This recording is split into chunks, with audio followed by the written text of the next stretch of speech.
Hi Leos, and welcome to your February 2021 General Tarot Forecast. This is Sky here to talk to you about the energies coming in for your sign in the month of February. So really drastically energizing month coming up for you. I mean, look at the end of the month. You've got the Sun and the World coming up, also having the Judgment card. Those three major arcana cards together say to me that this month of February is going to be one of the maybe like building blocks of your life, okay? Really, perhaps you're making some life-altering choices this month, and ultimately they seem to be really good choices, and you're really called to make the really good choices this month, Leo. Coming past the month of February into March, you need to really be feeling like you're getting into a more life force oriented path, and that you're not doing things for nothing, okay? So not doing things in vain, not doing things just to get by. You're going to probably maybe start to have more, okay? You have Ace of Pentacles coming up, the Sun, the World. Many of you are perhaps having a successful business, a new promotion, a new bonus, being given something by life, even possibly a new romance as well for those of you who are single, as it feels like there's got to be something that's really inspiring your solar plexus chakra to give you more creativity, which often can come through love connections. So even for those of you who are coupled, maybe you're re-inspired by your relationship, or even if it's not relationships, you're being very creatively inspired and motivated this month. So as I've been meditating on your energy, Leos, it feels like the stakes are high, and it feels like you're really being crowned right now. Like we said, the year of 2020 was kind of really challenging for you. It was really challenging for Leo. And now you're getting that sort of opposite viewpoint where things can get a lot easier. You have two aces in your reading too, which I'm just noticing. Ace of Swords, Ace of Pentacles. Two aces are also a big pointer to a new beginning or some type of really new source of energy. So it being like a very logistic, mental energy, and then also something dealing with material on the Ace of Pentacles side. So dealing with time, money, energy. So lots of new ideas about time, money, and energy, time management, money management, what you can really have in life starts to increase, okay? I just want to go ahead and jump into the week-to-week, Leos, and just get into some of this really neat, nice information coming up for you. In the first week of February, you have the Four of Swords rooted down by the Five of Swords. So you're still kind of getting something out of the way, I think. Maybe you're still kind of recovering.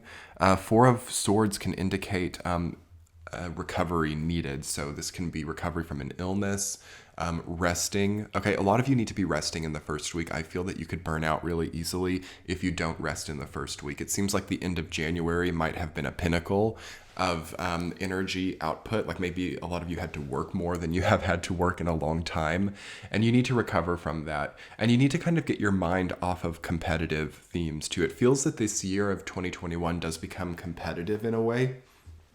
And Five of Swords is rooting down Four of Swords. So you can, during this rest phase, you can actually not rest. Like as you're lying in bed, you're like thinking about all the things you have to get done and how other people are doing it. And, try to really rest your mind if you can. Try to get your mind off of things. Try to trust in something more peaceful and peaceable if you can in the first week. Try to really detach as much as you can. Aquarius season, we also have Mercury retrograde in Aquarius at that time in your opposite sign. This time of year is always about some type of detachment and not getting too invested in things that we don't have control over. Aquarius season will always show us a bit of consequence, actually, if we're too invested in what we can't control. So keep that in mind in the first week. Week number 2, you're back at it. You're waking up. Judgment rooted down by Knight of Cups. New emotional energy. A lot of you have forgiven yourselves for any type of, regret. A lot of you are kind of in no regrets mode already, and you're like a new person. I'm feeling rebirth. You might even be feeling this in late January coming on, but that's going to really center itself in the second week of February, where maybe now you've totally recovered and healed from a past trauma. Maybe now you're no longer beholden to the fallout of that previous relationship. Maybe now you're really growing wings, okay, and flying, not just walking, not just crawling into that next chapter, but really flying into it, rising from the ashes, especially for those of you with Scorpio in your charts. There's something that is reminiscent to me of, the Scorpio theme of rising from the ashes. It's very Plutonian energy, so do keep that in mind. There can be weird, dark experiences that come up simultaneously, but that seems very short-lived, and that seems not the biggest part of it. But it's a dark process, rising from the ashes, having a rebirth, having a rejuvenation is sort of out of natural momentum. It's reversing momentum in a way, which is in a way a shadowy, dark process, but it is beautiful for you in the second week. Try to not get too ego about it though. Knight of Cups, it's saying keep this close to your chest, keep this rebirth process to you, for you, and maybe only for you. Don't maybe go out exclaiming to everybody, I'm totally new, I'm totally reborn, I'm totally 1,000,000% in the driver's seat of my life, because then people see you as that and they're like, okay, what can that person do for me? And you can easily then kind of get energetically conscripted to other people's demands. Like they realize that you're so energetic and you have so much at your disposal, and they're like, how can I harness that too? You can easily get like a parasite at that time, or the energy of leeches if you're too, I want to say like cocksure about your newfound energy. So keep it to yourself, let it grow, and then later on you can really show other people. It's not that you have to keep it a secret. I'm not saying keep this a secret. I'm saying Leo is a very loud and sometimes obnoxious sign, and it really is proud of what it has. And that is how Leo also can manufacture its own demise at times too, because you got to be careful who you're attracting with that. That bright light can sometimes attract really dark things, and that just is the way of it. But the Knight of Cups is a really nice card to focus on when it comes to, okay, how can I healthily and in an integrity-based way have this rebirth and rejuvenation and still be in the driver's seat of that. So that's when week number 3 comes in. Ace of Swords rooted down by Ace of Pentacles. Isn't that incredible? Moving into Pisces season with a double ace. Very fascinating, Leos. I can't even say that I want to predict what that's going to be like for you. But what I will say is you need to be preparing for a very strong feeling of blank slate, okay? Dynamic blank slate. So I talked about this, I think, in the Mercury retrograde video. If you haven't seen that, you should click over to my channel and check it out. But I talked about how dynamics are changing and how the Mercury retrograde, and it's just preparing to go direct in that third week. So a lot of you are riding that momentum. A lot of you maybe in the first 2 weeks of February really took time to understand the momentum of your lives, and you're catching the momentum, you're understanding it, you're wielding it, and by the third week, you're kind of blasting off with it. And it's, if you imagine yourself flying like a bird or an eagle or something, you're really catching that warm up draft in the third week. And that makes your momentum much easier. Imagine trying to fly without utilizing the drafts, without, just using the wings only and not relying on the currents of wind. That to me feels like what 2020 was for most Leos. And with this air season of Aquarius, very warm for you as a fire sign, you've got to now catch the momentum, and you've got to now let the drafts play a part in your flying instead of just using the wings.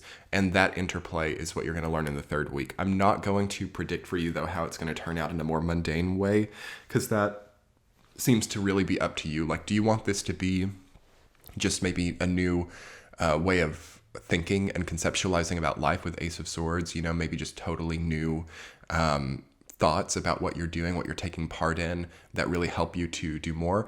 Or do you maybe want this to be a new job or a new way of generating material well-being in your life that gives you more momentum? Both of those things are possible, and any other things really are possible too. Endless possibilities in the third week, and you can even start a cycle in the third week for like the next few years where it's like endless possibilities. So week number 4, echoing that same exact notion, the sun rooted down by the world, I'm in love with it. As a Leo rising myself, I'm so happy to be seeing this, because 2020, and I fell out of favor, I think, with a lot of Leos. I got a lot of complaints from Leos in the year of 2020 because the readings were not very easy like this. As I said to you all, that by 2021, it's going to be the equal and opposite reaction. And look at this benevolence coming in. Fourth week, the sign rooted down by the world, truth, honesty, warmth, enjoyment of life, love of life, the end of, really harsh, hardworking, laborious times, okay? Things are not meant to be so hard after the fourth week of February. You're meant to enjoy what you're partaking in. And I'm just actually seeing some type of bird flying outside of my window right now. It's really high up. I can't tell what kind of bird it is, but I think that's a nice synchronicity. It caught the corner of my eye. Fourth week, warm it up. Maybe it's a really great time to get out into the sun, maybe it's just beautiful to fly in an airplane for some of you as well, seeing the world beneath you, even if you're not flying, although flight is somehow favorable for you, okay? And probably for all of this year with Jupiter in Aquarius time, do think about it. And thinking about dynamics of the world, even thinking even things along the lines of like geopolitics, or not even who knows how you might think about things like that, but just personally, like what geographies have I thrived in as a Leo? What places have I visited? What places have I been to? And how have I felt while I was there? It might be really good for you to think about your favorite place that you've ever been to, and the land that you enjoyed the most at a certain time in your life, and why not maybe revisit that, or just go somewhere that you've never even been before, could be even better, and see how that goes. Okay, and of course that's going to be different for everybody. We still have certain restrictions that we have to bear in mind, but depending, try to maybe explore if you can in the fourth week. Okay, Leos, but overall, the month of February is probably the best month for you that I've ever seen. You do have a little bit of a trial in the first week. You've got that Five of Swords coming up, so there is there's something of an ego death that could actually happen in the first week, or it might just be a long time coming from the last year. Try to really scale things down. Try to really, instead of like scaling things up and being like, okay, I'm going to rise to this occasion. I'm going to be like big and kingly. Try to scale things down, actually. This is the opposite energy of Aquarius that we're in. Leo is that, scaling up, big, boisterous, reigning power, whereas Aquarius is a very scaled down, minute, more individual, that becomes part of a collective energy. So scale it down, make things smaller, even if you like, downsize, minimalize, and enjoy how much easier that makes your life to a point where you have a lot more autonomy. So anyway, Leos, thank you so much for taking the time to listen to this general reading. I am going to put together an extended on Patreon, and why not just come over to Patreon if you haven't seen it yet, because it is such a great service. I did surveys for Patreon, and people are just really infatuated with the service. It's something that I dedicate time to, and my consistency there is strong. I've never missed a post, actually. So I've never missed a deadline. And that will be going on for sure, I think, for the rest of this year. But, prices are as low as $5 a month, and you can get all of the readings, early, ad-free, and extended readings, and weekly forecasts, which are only on Patreon, for that low price. And you can do custom pledges too if you want to pay more than that. I get people all the time saying like, where's your PayPal, where's your Cash App? And I don't use those things because I just like providing that service. So, be sure to check out the Patreon page. And yes, I will link that below and in the center of the screen, and we will be looking further into these energies over there. Let's do that now. I'll talk to you later, Leos. Much love. Bye.